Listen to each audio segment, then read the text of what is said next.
আসসালামু আলাইকুম রহমতুল্লাহি ওয়া বারাকাতুহু।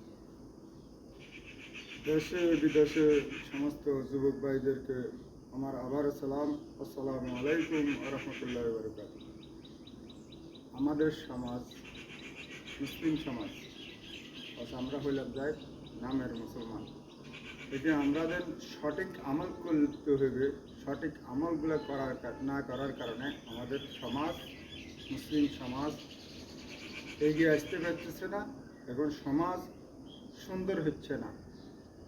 আমাদের ভিতরে অহংকার, হিংসা, ফিতনা, ফাসাদ, ধন দৌলতের এগুলোই আমরা মনে করি। এখানে আমরা যে আমাদের মুসলিম ধর্মের যে আমল সঠিক করতে হবে, আমাদের যে ফজরের নামাজগুলো টাইম মতো আদায় করতে হবে, জোহরের নামাজগুলো আমাদের টাইম মতো আদায় করতে হবে, আমাদের এশারের নামাজ, 5 ওয়াক্ত নামাজ টাইম মতো আদায় করতে হবে, আমাদের যারা মসজিদে ওলামা আছে টাইম মতো এই সমস্ত আমলগুলো করতে হবে, এটা আমরা জানি না। এই জন্য আমাদের সমাজ সুন্দর হচ্ছে না। আমাদের জুমার নামাজের যে আমলগুলো করতে হবে এটা আমরা অনেকে জানি না। ফজরের নামাজের টাইম মতো নামাজ পড়তে এটা আমরা জানি না। এই জন্য আমাদের সমাজ সুন্দর হচ্ছে না।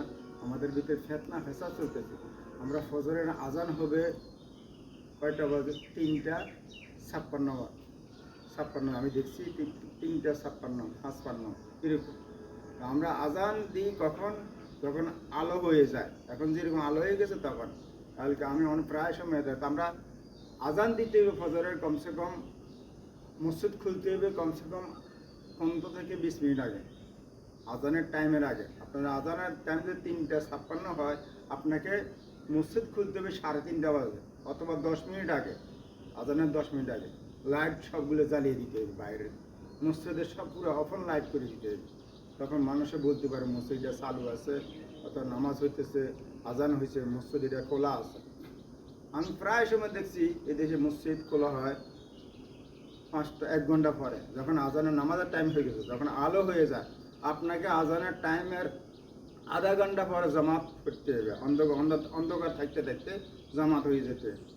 আমি যদি কোনো আজান টাইম শেষ এবং কি নামাজের টাইম শেষ, সূর্য উঠবার টাইম হয়, তখন আমি যদি মসজিদ করি, আজানের টাইম হইবার আরও 1 ঘন্টা পরে আমি মসজিদ করি। আমাকে আজানের টাইমের আধা ঘন্টা পরে জামাত শেষ করতে হবে, অন্ধকার থাকতে থাকতে। তো আমি যদি কোনো আজানে যখন সূর্য উঠবার টাইম হয় তখন আজান মসজিদ করি না, প্রায় সময় অন্য মসজিদ খোলা হয় না। তো আমার মসজিদের কারণটা কীটা? মসজিদের জায়গা দিয়ে লাভটা কীটা? আর মুসল্লি আমি কি মসজিদের যে ইমাম কি হে কি গোলাম নাকি? এই হের তো বিভাগ থাকার প্রয়োজন আছে। আর আমি মসজিদের যদি কোনো টাইম মতো না, আমি যদি কোনো হেসিবাদী লোক যদি মসজিদে থাকে, সুদখোর, ঘুষখোর, সাদাবাজ, সোসাট্টা, ওই 1-2 বউ তালাক দিয়ে আরেক বিয়ে কর, বিয়ে করি, মানুষ যদি মসজিদের দায়িত্ব পালন করে, আমরা মুসল্লি সমাজে কীভাবে সুন্দর হইব? আমাদের মুসল্লি লাগবে হক্কানি আলাপ, হক্কানি মুসল্লি থাকতে হবে, হক্কানি মুসল্লির দায়িত্বে থাকতে হবে, যারা মসজিদের ইমাম। তো আমাদের সমাজ কীভাবে সুন্দর হবে? আমরা যে মসজিদের ভিতরে আমাদের মসজিদের হকভাবে যে আমাদের সঠিকভাবে ইবাদত করতে হবে, ওগুলোকে আমরা তুলে না ধরি। আমরা সঠিকভাবে মসজিদের টাইম মতো নামাজ পড়তে হবে, ওটাকে আমরা তুলে না ধরি। তো আমরা মুসল্লি কীভাবে সুন্দর? কখনো সুন্দর হবে না। আমাদের সমাজ কখনো সুন্দর হবে না। আমরা কখনো ফিতনা ফাসাদ থেকে বাইরে সরিয়ে আসতে পারবো না।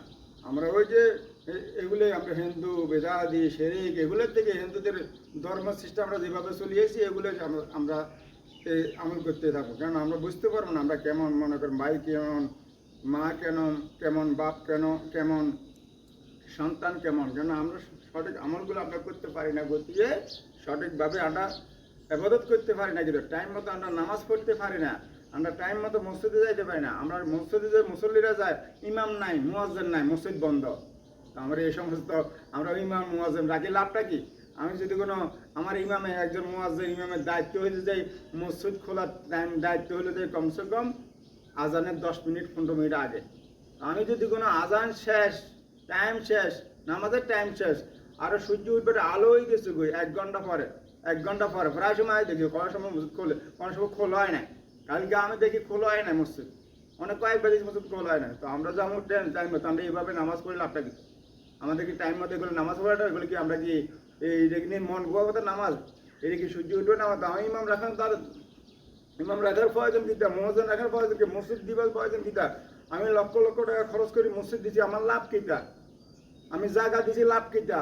আমি যে জায়গা দিছে, যে জমিন দিছে, এই মসজিদে নামাজ পড়ে না, যে নামাজ হে আমল করে না, এই সঠিক আমল করে, যে জায়গা যারা মসজিদের জায়গা দেয়, যারা মসজিদের জন্য ইয়ে দেয়, হেরাই তো নামাজ পড়ে না, হেরাই তো সুদ কর, হেরাই মানুষকে সিটিং পাট দোকাবাজি রাস্তা দেখায়, হেরাই অহংকার দেখায়, হেরাই হিংসা করে, হেরা মানুষের উপর জুলুম করে, ক্ষতি করে। তো তুমি মসজিদের জায়গা কেন দিছো? মানুষকে, সমাজের মানুষকে ধোকা দিবার জন্য? হ্যাঁ, তুমি মানুষের সমাজের মানুষকে তুমি দেখাবার জন্য? তুমি তুমি ঘুষখোর, তুমি সুদখোর, তুমি অহংকার দেখাও, তুমি মানুষের উপর জুলুম করো, তুমি মসজিদের জায়গা কেন দিছো? হ্যাঁ, তুমি মসজিদের জায়গা কেন দিছো? মানুষকে দেখাবার জন্য, মানুষের চোখে ধোকা দেবার জন্য? আর তুমি আল্লাহকে ধোকা দিতে পারবে না। তুমি যদি কোনো বিশ্বনবীর আদর্শকে ধোকা দিতে পারবে না। একটা কথা মনে রাখে, আমাদের সমাজ সুন্দর করো, সঠিক ইমানদার আমল কেন আলেম রাখো। তো সঠিক ইমানদার আলেম রাখলে আমাদের সমাজ সুন্দর হইব।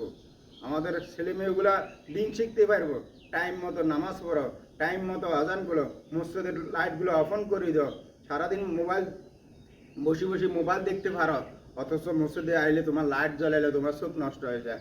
তুমি 24 ঘন্টা মোবাইল দিকে দেখো, তোমার মোবাইল দিয়ে তোমার চোখ নষ্ট করে দিছ। হ্যাঁ, বিশ্বের ভিতরে কোনো বাজার আছে তোমার মসজিদের কোনো একটা লাইট জ্বালান ছাড়া মসজিদ কেন এইভাবে অন্ধকার থাকে? তোমাদের যেটা সঠিক আমল ওটা তুলে ধরো। আমাদের ছেলে সন্তান, আমাদের সমাজগুলো নষ্ট করিও না। গ্রামের ভিতরে তুমি তুমি নিজের সন্তান মানুষ করো, বা নিজের সন্তান নিজের গ্রামের ভালো, নিজের সন্তানদেরকে মানুষ করে দিনের রাস্তায় মসজিদে ইমামতি বানো, মসজিদে আলেম বানো, মুয়াজ্জিম বানো। বাইরের থেকে ভাড়া করিয়ে আনি, এরা জানে না, না জানে, তোমরা নিজেরাই জানো না এরা কি করতেছে, এরা কি আমল করতেছে, কি ইমামতি করতেছে। হ্যাঁ, কিসের আমল, কিসের মসজিদ, কিসের কিসের মসজিদ দিচ্ছে? কেন মসজিদ দিচ্ছ? আল্লাহ রসুলকে যে মসজিদের ভিতরে ভালো আবাদত করে, আল্লাহ রসুল আগুন দিয়ে জ্বালা দিচ্ছে মসজিদের। বুঝতে পারছো? সঠিক আবাদত করো। মসজিদ তোমার মানুষকে দেখা দিবে, তোমার এসব লেবাস তোমরা বাহির করো। তোমরা সুদখোর, ঘুষখোর, সিটিং বাট পারে, জিনাকারে, বউ তালাক দিয়ে এক বিয়ের আরেক বিয়ে করতেছে, হিল্লে বিয়ে করতে, এই সমস্ত মুসল্লি যদি মসজিদে থাকে, মসজিদ কখনো উন্নতি হবে না, মুসল্লি থাকবে না। এটা মুসল্লির অভিযোগ, এই মসজিদের দায় হিসাব কিতাব তোমরা একদিন দিতে হবে হাসরের ময়দানে আল্লাহর কাছে। এখানে আজকে শেষ করলাম। সঠিক আবাদত করার জন্য, সঠিক আমল করার জন্য, সঠিক কিতাব বাইর করো, সঠিক আমল বাইর করো, সঠিক রাস্তা, যারা সঠিক কথা বলে তাদের সাথে চলাফেরা করো। বুঝতে পারছো? মসজিদ, মাদ্রাসা, সব কিছু এটাই আপনাদের কাছে জানাই। সমস্ত যুবক ভাই, পুরো বিশ্বের মুসলমান ভাইদের কাছে এটাই আমার আবেদন রইল। আসসালামু আলাইকুম ওয়া রাহমাতুল্লাহি ওয়া বারাকাতুহু।